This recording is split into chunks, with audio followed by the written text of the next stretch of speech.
Hey everyone, and welcome back to this class, Deep Reinforcement Learning, Deep Learning in Python, Part 7. In this lecture, we are going to implement a policy gradient solution in TensorFlow for CartPole. We'll be using a linear model for the policy and a neural network for the value function. However, by abstracting out the neural network layers, you can easily test different architectures. If you don't want to code along, although I highly recommend you do, the relevant file in the course repo is pg_tf.py in the subfolder CartPole. So we start out with our usual imports, and next we go to the hidden layer class. This class implements a fully connected neural network layer. The arguments to the constructor are input size, output size, activation function, and whether or not to use a bias term. Inside the constructor, we create TensorFlow variables for each weight and set the activation function. In the forward function, we calculate the output. Next, we have the class policy model. This constructor takes in the input size, output size, and all the hidden layer sizes in a list. The first block of code is building the structure of the neural network. Remember that the final layer uses the softmax function.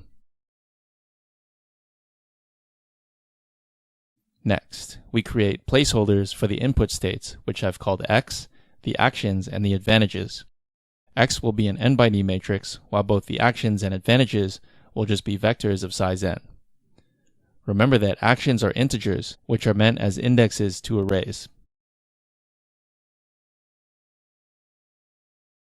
Next, we calculate the output p of a given s using the forward function from the hidden layers.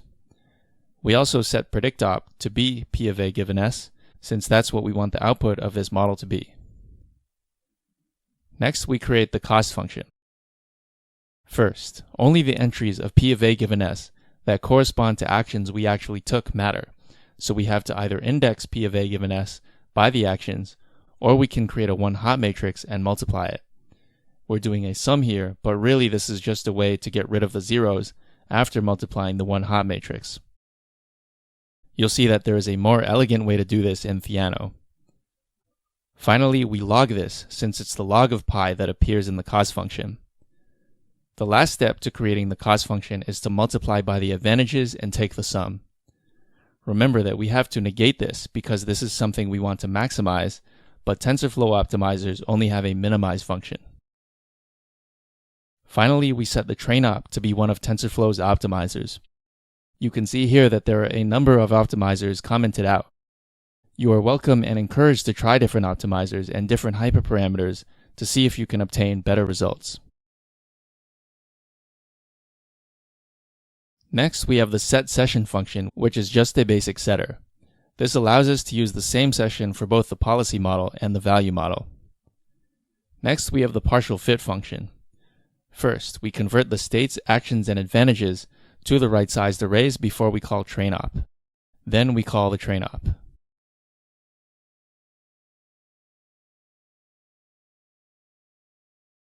The predict function calls the predictOp, and the sample action function samples from the prediction. Notice that we don't have any need for epsilon greedy here.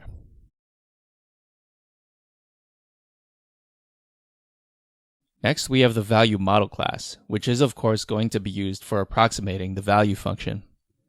This is going to be much simpler because it uses a squared error rather than the complicated cost function that we have for the policy model.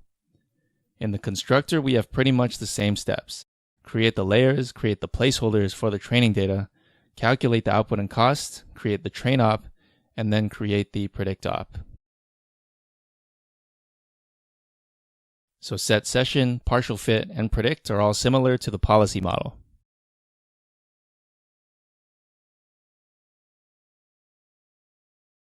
Next, we have two play1 functions.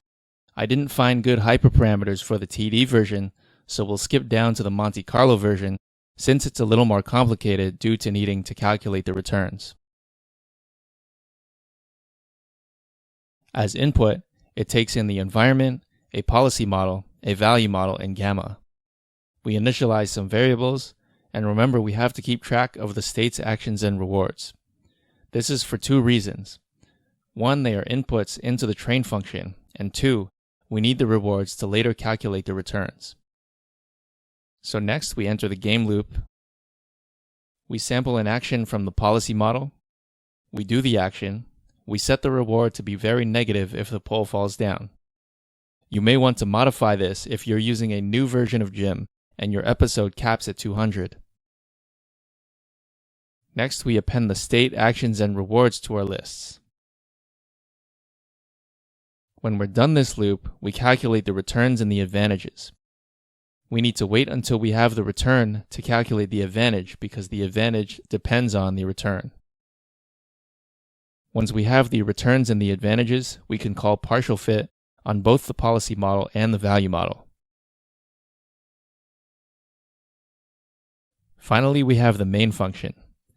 We start out by grabbing the environment and the input and output size of the policy model. Notice how we're using a linear policy and a neural network for the value function. Next, we create a variable initializer and a session. We then run init and set the session for both models. The next steps are very similar to previous code, so we don't need to look at those again. Let's run this and see what we get.